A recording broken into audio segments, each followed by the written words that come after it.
Mga paps, panoorin natin tong second try ni Paps eh. Oh. Parang okay na din kasi to eh. Panoorin natin. Tignan nyo kung ano yung ginawa niya rito sa pangalawang try niya. So ito, U-turn, banking. Okay, banking. So napatukod siya dyan isang beses. Pero tingin ko, okay pa yun, goods pa yun. Tingin ko. Yan, sana makabawi siya.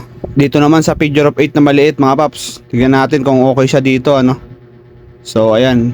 Hindi naman siya tumutukod eh. Tsaka okay naman yung handling niya. So yan, very good. Ayan. Medyo nakakabahan lang siguro to yung unang try niya. Pero parang okay naman talaga siya eh. Na pressure lang siguro sa unang try. Pero dito okay naman. Yan. Very good. Number 3. Tignan natin sa number 3. Okay, very good. Yan, magaling. Pwede na rin. Okay na din.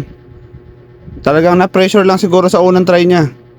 Pero dito okay naman. Yan, exit na, number 4. Ay, number 1. Exit sa number 1 mga paps. Yan, arangkada. Sabay stop. Very good. So ayun mga paps ano. Very good siya.